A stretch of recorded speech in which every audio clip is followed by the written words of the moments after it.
3 दिन की कशीदगी के बाद आज अपोजिशन मुल्तान में जलसा करने में कामयाब हो गई, मगर ग्राउंड में जलसा नहीं कर पाई। और अब 12 दिनों के बाद यानी 13 दिसंबर को लाहौर में अपोजिशन इत्तेहाद का आखिरी जलसा होगा। पीडीएम की क़यादत ने पूरे मुल्क से कारकुनों को लाहौर बुला लिया है। अपोजिशन ने हतमी प्लान से पहले ही वजीर आजम को मुस्तैफी होने की डेडलाइन दे दी है। बिलावल भुट्टो की अदम मौजूदगी में साबिक वजीर आजम बेनजीर भुट्टो की छोटी बेटी आसफा भुट्टो ज़रदारी ने आज मुल्तान जलसे से खिताब किया और कहा कि हमें गिरफ्तारियों से डराना हुकूमत की भूल है। आपने आज अपना फैसला दे दिया है, इस सिलेक्टेड को अब जाना होगा। साथियों, इनको लगते हैं कि हम गिरफ्तारियों से डर जाएंगे, तो ये इनकी भूल है। अगर ये हमारे भाइयों को गिरफ्तार करेंगे तो ये याद रखें कि पाकिस्तान पीपल्स पार्टी के हर औरत जिद्दोजहद के लिए तैयार है और अपने मुल्क को, इस मुल्क की अवाम को इस सिलेक्टेड हुकूमत से बचाएंगे। नारे नारे नारे भुट्टो, कदम बढ़ाओ बिलावल भुट्टो। इसके अलावा जलसे के दौरान आसफा भुट्टो कारकुनों को मास्क पहनने की तलकीन करती भी नजर आई। इसके अलावा जलसे से खिताब करते हुए नून लीग की नायब सदर मरियम नवाज ने वजीर आज़म इमरान खान को मशवरा देते हुए कहा कि अगले लाएअमल से पहले खुद इख्तियार छोड़ दें, फिर ना कहना कि बताया नहीं। इस हुकूमत को घर भेजने की तहरीक अपने आखिरी मराहिल में दाखिल हो चुकी है। इससे पहले कि पीडीएम अपने अगले लाहे अमल का ऐलान करे और इससे पहले कि तुम्हारे लिए और तुम्हारे करता धरता के लिए मुसीबतों के नए पहाड़ खड़े हो जाएं, खुद इक्तदार छोड़ने पर इत्तफाक कर लो। पीडीएम फैसले करने वाली है, फिर ना कहना कि बताया नहीं। मरियम नवाज का मजीद कहना था कि कोरोना अपोजिशन के जलसों में अंदर आ जाता है और हुकूमती जलसा देखकर वापस चला जाता है।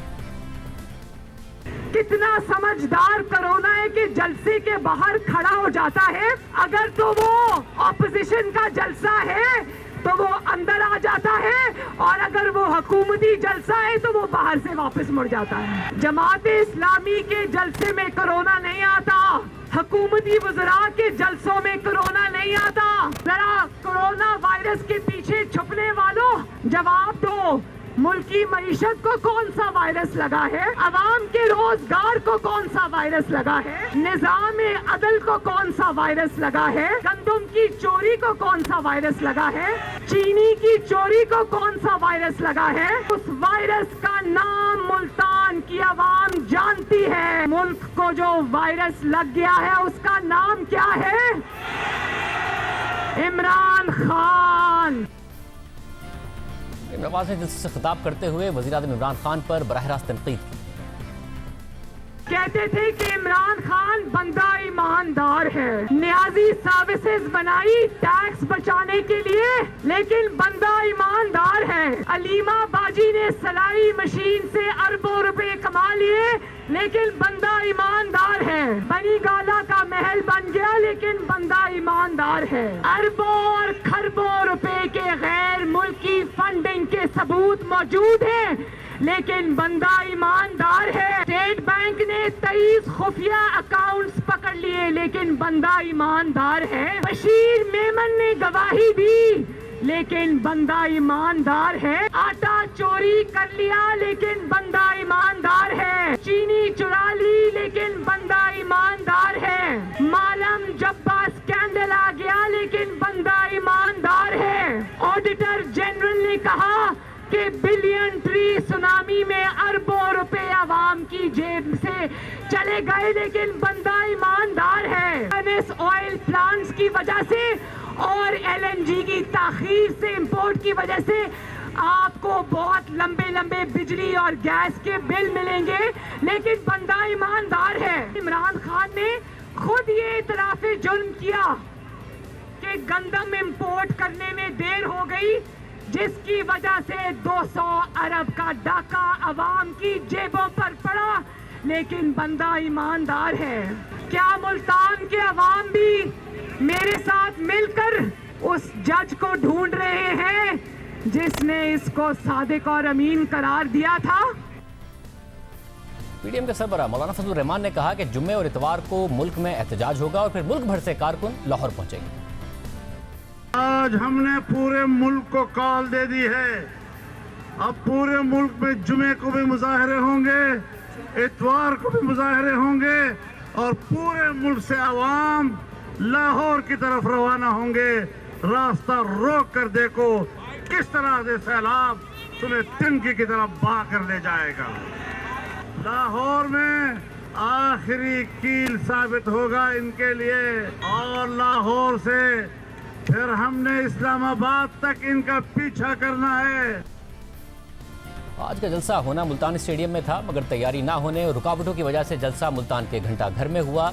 एसओपीज की पासदारी नजर नहीं आई। मुल्क में कोरोना फैल रहा है, उसके बावजूद नजर आया कि एसओपीज की पाबंदी नहीं हो रही है, लोगों ने मास्क नहीं पहना हुआ है। जुम्मे से हुकूमत और अपोजिशन के दरमियान कशीदगी थी।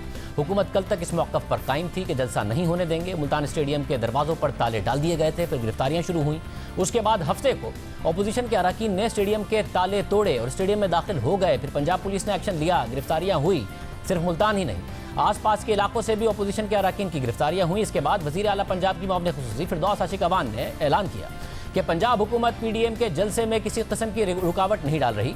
आज सुबह अपोजिशन के कारकुन बड़ी तादाद में मुल्तान की सड़कों पर निकल आए, रुकावटों को हटा दिया, मगर जलसा मुल्तान स्टेडियम के बजाय मुल्तान के घंटा घर पर हुआ। एक तकरीब सखर में वफाकी वजीर असद उमर साहब ने भी की थी। अपोजिशन ने उस पर तनकीद की कि कोरोना सिर्फ हमारे लिए है। साथ ही जमात इस्लामी के जो जलसे हुए उस पर उस तरीके से क्रैकडाउन नहीं हुआ, FIRs उस तरीके से नहीं हो रही हैं, उस पर अपोजिशन ने एतराज़ उठाया कि हुकूमत कोरोना के खिलाफ है या पीडीएम के जलसों के खिलाफ है। वफाकी वजीर फैसल वाउडा ने तो जो तकरीब असद उमर साहब की थी उस पर रद्द-ए-अमल देते हुए उसकी मजम्मत तक की और कहा कि दौरा मयार नहीं चल सकता।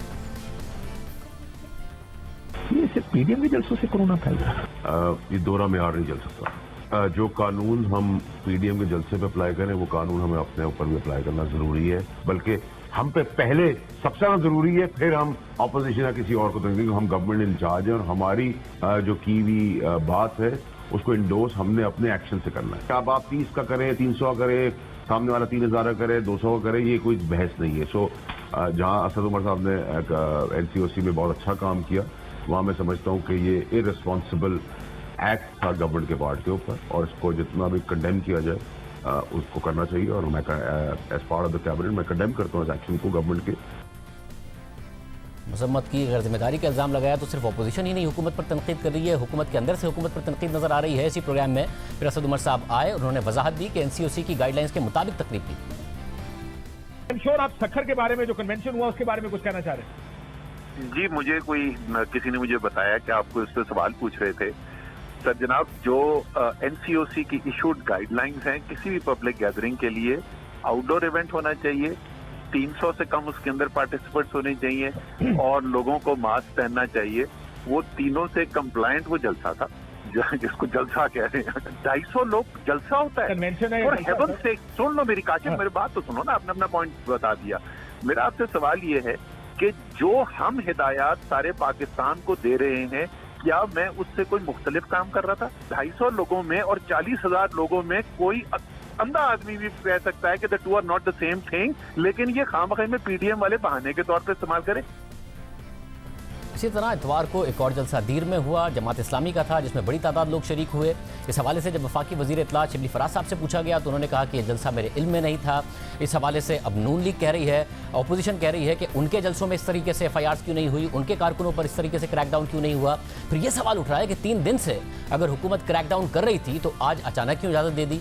खुद फवाद चौधरी साहब हुकूमत की हिकमत अमली पर सवाल उठा रहे हैं। आपकी बात बिल्कुल सही है, मुझे तो कुछ समझ नहीं आई है क्या हिकमत अमली थी। अगर ये हिकमत अमली थी तो फिर हिकमत अमली का ना होना क्या होता है। 12 मुल्तान की इंतजामिया का एक पूरा बैकग्राउंड रहा, उसकी वजह से वो इम्पैक्ट नहीं आया। इम्पैक्ट बिल्कुल आपकी बात सही है कि इम्पैक्ट उस जलसे से बढ़ के आया, चाहे लोग थे या नहीं थे। 3 दिन मतलब जलसा होता खत्म हो जाता, 3 दिन से खबरें चल चल के टेलीविजन पे तो जलसा ही हुआ ना। आप देख लें जिस तरह से उसको खबर बना दिया गया। सही बात है।